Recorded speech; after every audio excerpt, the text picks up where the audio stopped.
Pronto, nós mostramos agora há pouco a matéria do Lucas Moura falando sobre o acidente que vitimou aquela garota de 15 anos.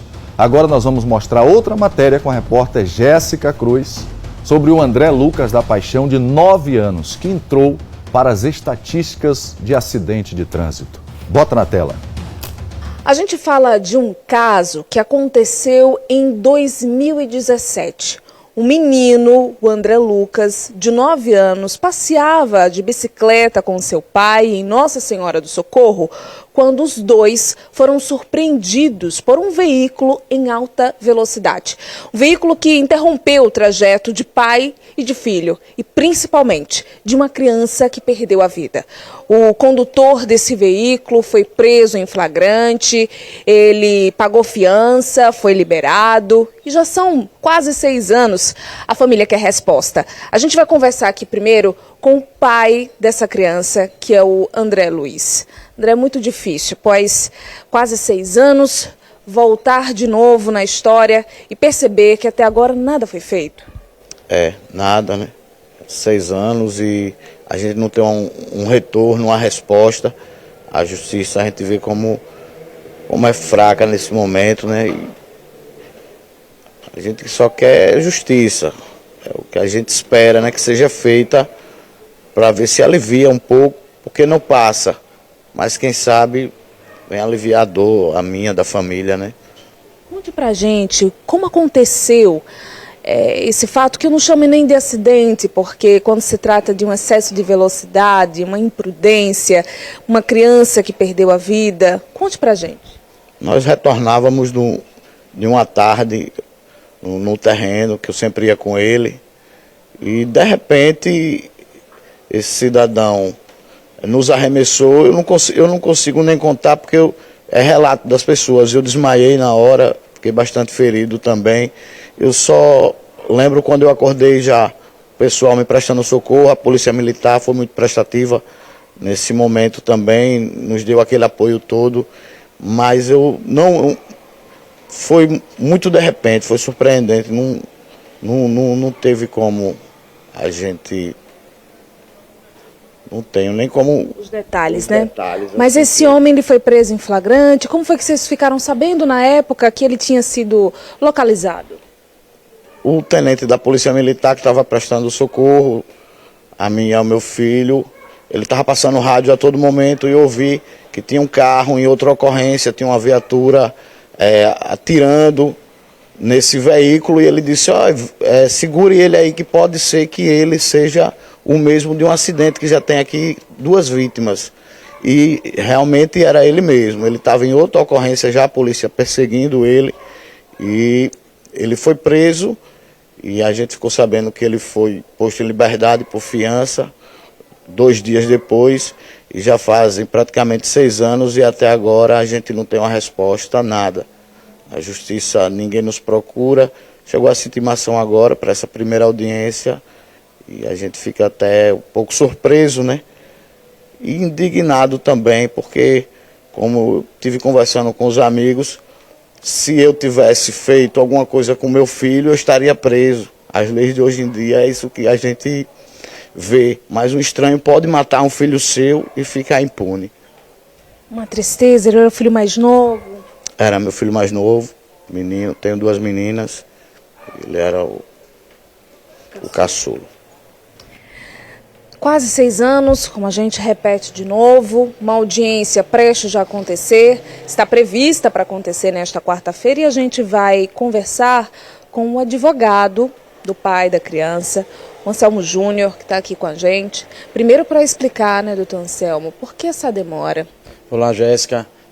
Primeiramente, Jéssica, me permita dizer que você foi muito feliz quando disse que não chamaria esse fato de acidente, pois entre um fato que é acidente, um crime praticado na modalidade culposa e dolo, há de se observar uma série de ocorrências de fatores.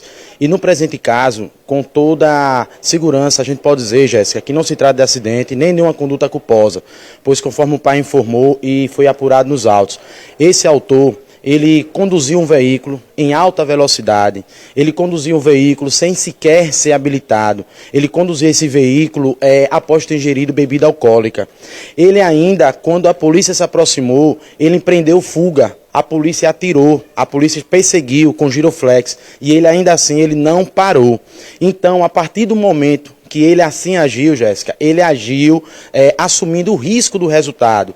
Resultado esse que ocasionou na morte de uma criança que teve sua vida ceifada, uma criança alegre que eu posso dizer que inclusive conhecia pessoalmente essa criança, não é? Eu conheço o senhor André, sei da dor, imagino o tamanho dessa dor. Nesse processo ele está sendo acusado de homicídio, onde ele agiu na modalidade dolosa, o dolo eventual, onde ele assumiu o risco. Então, o que a gente espera é que ao final dessa primeira fase, ele seja devidamente pronunciado e submetido ao conselho de sentença para que ao final seja condenado e responsabilizado pela sua conduta que ceifou a vida da criança André Lucas. E nós, da TV Atalaia, acompanhamos esse caso à época, em dezembro de 2017, e claro, continuaremos até que o final se chegue, até que a justiça seja feita. Obrigado, Jéssica Cruz. Eu penso exatamente como falou o advogado aí. São criminosos, são assassinos. Ninguém vai conseguir demover, remover, tirar isso de mim. Eu não consigo pensar diferente. Estou com 52 anos agora, rapaz. Com 34 anos de vida profissional, viu, meu amigo Braz? Você que está na nossa direção hoje aí com a Camila. Muito obrigado, prazer de trabalhar com você, meu amigo. 2h24 agora. Ninguém vai tirar isso de dentro de mim. Eu já sepultei um filho, rapaz. A dor fica aí, ó, para sempre. A dor, o sofrimento, a tristeza. Agora, nós vivemos no país da impunidade. A primeira audiência vai acontecer agora, 6 anos depois. Eu comecei o programa hoje, às 2h25 da tarde, falando sobre isso. O cara vai a julgamento 10 anos, 12 anos, 15 anos depois, continua enchendo o cotovelo de cachaça, matando as pessoas no volante, as famílias sofrendo.